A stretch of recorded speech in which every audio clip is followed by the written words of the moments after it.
IVM।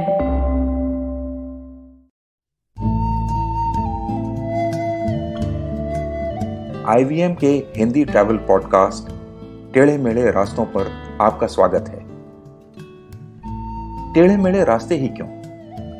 वो इसलिए कि घूमना भी तो ऐसे ही रास्तों की तरह पेचीदा और लगातार उतार चढ़ाव भरा होता है, जहां हर पल कुछ नया देखने और महसूस करने को मिलता रहता है।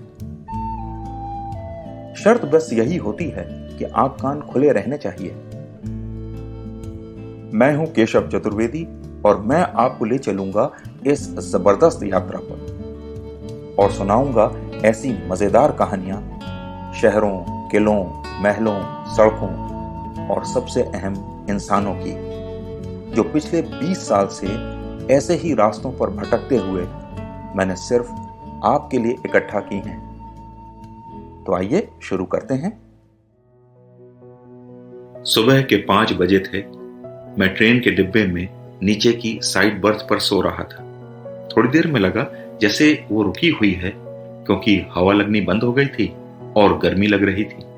नींद टूटी, अलसाया हुआ सा मैं उठा और खिड़की से झांका तो देखा ट्रेन एक पुल पर खड़ी हुई थी और नीचे एक नदी बह रही थी जिसके पानी का रंग काला था। फिर नजरें ऊपर उठी और सामने एक परछाई पर टिक गई। सामने सूरज उगने से पहले की गुलाबी रोशनी से भरे आसमान के बीच 4 मीनारें और एक गुंबद वाली वो आकृति दिखाई दी जिसकी तस्वीर हजारों बार पत्रिकाओं में देख चुका था। प्रेम के प्रतीक ताजमहल से ये मेरा पहला परिचय था और उस दिन से ही उस इमारत के प्रति एक आकर्षण, या अंग्रेजी में कहें तो लव अफेयर शुरू हुआ, वो आज तक बरकरार है। ये मेरी पहली आगरा यात्रा थी और उसी दिन पहुंचने के कुछ घंटों बाद मैं वापस यहीं पर मौजूद था। उस समय आगरा शहर में इक्के चला करते थे और वो इक्का यानी घोड़ा गाड़ी हमें ऐन ताजमहल के दरवाजे तक ले गई। जी हां, तब ताजमहल तक गाड़ियां और इक्के जाया करते थे। उस दिन बाहरी दरवाजे की मेहराब से पहली बार दिन में ताजमहल देखा तो लगा कि वाकई कोई नायाब चीज देखी। ताजमहल में मुगल बादशाह शाहजहां और मुमताज महल की कब्रें हैं, लेकिन एक तो ऊपर ताजमहल के ढांचे में है और दूसरी असली वाली नीचे तहखाने में। वहां पहुंचने में तो कोई परेशानी नहीं हुई, लेकिन कम रोशनी, लोबान की महक के साथ साथ बहुत सारे लोगों के होने के कारण दम घुटने लगा। सो मैं जल्दी से बाहर आ गया।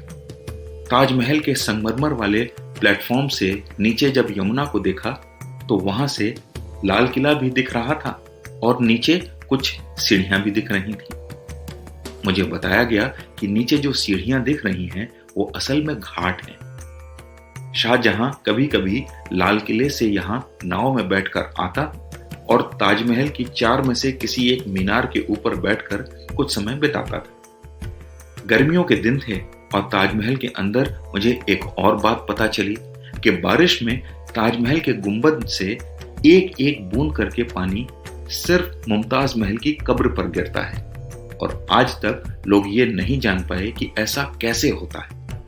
मैंने उसी समय ठान लिया कि अब मैं बारिश में ही यहाँ आऊंगा और पता लगाऊंगा कि वो सुराख कहाँ है जहां से पानी गिरता है। लेकिन दूसरी बार ताजमहल तक पहुंचने में मुझे कई साल लग गए और इस बार मैं पहुंचा तो बारिश ही हो रही थी। तेज बारिश में पूरा ताजमहल परिसर खाली पड़ा था और मुख्य द्वार से ताजमहल की एक धुंधली सी तस्वीर दिखाई दे रही थी। मैं छाता लेकर उसकी तरफ बढ़ा, अंदर पहुंचा और पानी की उस बूंद के गिरने का इंतजार करने लगा। थोड़ी देर बाद पाया कि गुंबद से पानी की एक भी बूंद नहीं गिर रही थी। मन उदास हो गया। खैर, मैं बाहर टहलने लगा। एक बार फिर ताजमहल से नीचे यमुना को देखा तो पाया कि घाट पर कई फीट मिट्टी जमा हो गई थी। घाट की सीढ़ियां मुश्किल से ही दिखाई दे रही थी। ये बाढ़ की छोड़ी हुई मिट्टी थी जो उस पर अब जम गई थी। इस बार लौट रहा था तो ताजमहल के केयरटेकर ने कहा, कभी चांदनी रात में ताजमहल देखने आइए। गुंबद में लगे रत्न हीरे की तरह चमकते हैं।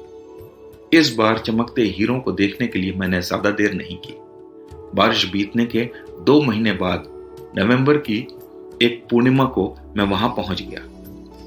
भीड़ बहुत थी और मैं धीरे धीरे उसी के साथ आगे बढ़ने लगा।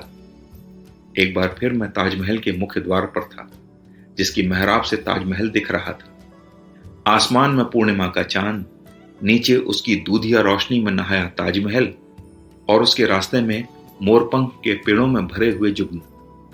ऐसा लगा जगमगाते क्रिसमस ट्री की 2 कतारों के बीच मैं ताजमहल की ओर बढ़ रहा हूं। आज दिन ताजमहल के संगमरमर वाले प्लेटफॉर्म पर जाने का नहीं, बल्कि उसके चारों ओर घूमते हुए उसे देखने का था। लोगों के झुंड ऐसे ही घूम रहे थे और बीच बीच में चिल्ला पड़ते थे, चमकी चमकी। मैंने गौर से देखना शुरू किया तो अचानक किसी एंगल से गुंबद ऐसा चमकता था जैसे आप धूप में कांच या शीशे को चमकाते हैं। अब तक मुझे यह मालूम हो चुका था कि अब गुंबद में कीमती रत्न नहीं लगे थे, बल्कि पत्थर और सीपियां ही थीं जो चमक रही थीं। लेकिन कोई फर्क नहीं पड़ रहा था। ताजमहल की खूबसूरती जादुई लग रही थी। वहां खड़े खड़े ये लगा कि क्यों इसे प्यार का प्रतीक कहा जाता है। सुबह पौ फटने से लेकर चांदनी रात तक के सफर में मैंने ताजमहल को हर बार एक अलग रूप में देखा। हर बार उसकी खूबसूरती का एक नया आयाम देखा और हर बार नए सिरे से उस पर मोहित होकर लौटा। एक ऐसी जगह जहां हर दिन, हर समय, हर मौसम वैलेंटाइंस डे ही मनता रहता है। तो आज टेढ़े मेढ़े रास्तों का सफर इसी मील के पत्थर पर खत्म होता है। अगली कड़ी में फिर किस्सों के एक नए मोड़ पर मिलेंगे और वहां से नए मील के पत्थर तक साथ चलेंगे। और हाँ, अगर आपको यह पॉडकास्ट पसंद आया हो तो इसे अपने दोस्तों और परिवार वालों से शेयर जरूर कीजिए, क्योंकि घूमने का मजा तो साथ चलने में ही है।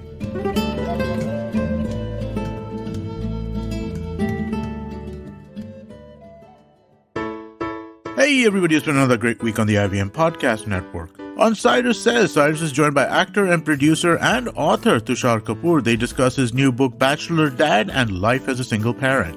On the Filter Coffee podcast, Karthik asks Ajit Andhare about his journey from a practicing engineer to the COO of Viacom 18 Studios. On the Wire Talk, Siddharth is joined by social scientist Thomas Bloom Hansen. They discuss the escalating violence in India. On Smarter with Sid, Siddharth contemplates whether Facebook's crash is a blip or a sign of things to come.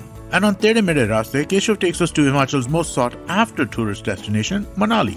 Do follow us on social media. We're IVM Podcast on Twitter, Facebook, Instagram, and LinkedIn. And remember, if you're enjoying this show or any of our others for that matter, please do tell a friend. Don't forget to rate us on any other platforms that you're listening to us, whether it's a rating, whether it's a review, it all helps. And do remember to check us out on YouTube. We have a number of channels. They're available on ivmpodcast.com/YouTube. And finally, I would like to thank our sponsors this week, Bank of Baroda, CoinSwitch, Kuber, and HDFC Life Insurance. Thank you so much for making this possible.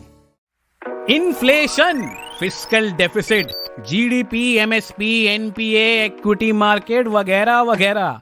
दोस्तों, हमने सारे शब्द TV या अखबार में जरूर देखे होंगे या फिर सुने होंगे, पर हम में से कितने लोग हैं जो ये जानते हैं कि इन सब का सीधा प्रभाव पड़ता है हमारी सैलरी पर, हमारे इंक्रीमेंट पर और कमबख्त हमारे खर्चों पर।